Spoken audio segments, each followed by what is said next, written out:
Hi అందరికీ. ఈ పుట్టగొడుగులు తినడం వల్ల డి విటమిన్, కాల్షియం, ఐరన్ లభిస్తాయి. ఇంకా కాల్షియం, ఐరన్ పుష్కలంగా ఉంటాయి. మతిమరుపు, గుండె జబ్బులు వంటి సమస్యలు రాకుండా ఉంటాయి. ఇప్పుడు ఈ మష్రూమ్తో కర్రీ ఎలా చేసుకోవాలో చూసిద్దాము. వీటిని ఒక గిన్నెలో వేసుకొని వీటికి ఉన్న మట్టి పోయేలాగా 3 సార్లు కడుక్కొని మష్రూమ్ మీద నుంచి ఒక లేయర్ లాగా ఇలా వస్తుంది. దీన్నైతే మొత్తం క్లీన్ చేసేసుకోవాలి. ఇలా చేత్తో తీసుకోవచ్చు లేదా చాక్తో అయినా తీసుకోవచ్చు. ఈ విధంగా క్లీన్ చేసుకున్న వాటిని ముక్కలు కట్ చేసుకొని సాల్ట్ వాటర్లో వేసుకోవాలి. ఇప్పుడు స్టవ్ మీద బాండెలు పెట్టుకొని హీట్ అయ్యాక 2-3 స్పూన్స్ ఆయిల్ వేసుకొని హీట్ అయ్యాక 2 బిర్యానీ ఆకులు, కొంచెం చెక్క, 3 లవంగాలు, 2 యాలకులు, 1 కప్పు సన్నగా కట్ చేసుకున్న ఆనియన్స్ వేసి వేగించుకోవాలి. ఇవి వేగేలోపు మనం ఒక మిక్సీ జార్లో 2 కట్ చేసుకున్న టమోటా ముక్కలు, 10-12 జీడిపప్పులు, సన్నగా కట్ చేసుకున్న చిన్న అల్లం ముక్క, పొట్టు తీసిన 6-7 వెల్లుల్లి రెబ్బలు వేసుకొని మిక్సీ పట్టుకోవాలి.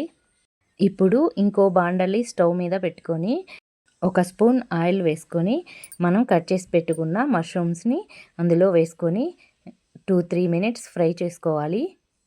ఇలా వాటర్ బయటికి వచ్చేటప్పుడు స్టవ్ ఆపేసుకొని వీటిని పక్కకి తీసి పెట్టుకోవాలి. ఇప్పుడు ఆనియన్స్ వేగాక మనం రెడీ చేసి పెట్టుకున్న పేస్ట్ని అయితే ఇందులో వేసేసుకొని బాగా కలుపుకోవాలి. ఇలా ఆయిల్ పైకి తేలుతూ ఉన్నప్పుడు 1/2 స్పూన్ పసుపు, రుచికి సరిపడా సాల్ట్, 1.5 స్పూన్ కారం, 1 స్పూన్ ధనియాల పొడి వేసుకొని బాగా మిక్స్ చేసుకోవాలి. ఇప్పుడు 2 కట్ చేసుకున్న పచ్చిమిర్చి వేసి కలుపుకొని మనం ఫ్రై చేసి పెట్టుకున్న మష్రూమ్స్ని ఇందులో వేసుకొని బాగా మిక్స్ చేసుకొని మూత పెట్టి 5 మినిట్స్ ఉడికించుకోవాలి. ఇప్పుడు 1 కప్పు వరకు వాటర్ వేసుకోవాలి.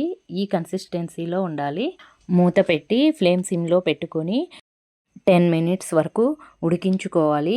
ఇప్పుడు ఇలా గ్రేవీ మొత్తం దగ్గరికి వచ్చాక గరం మసాలా పౌడర్ వేసుకొని మూత పెట్టి 5 మినిట్స్ వరకు సిమ్లోనే ఉడికించుకోవాలి.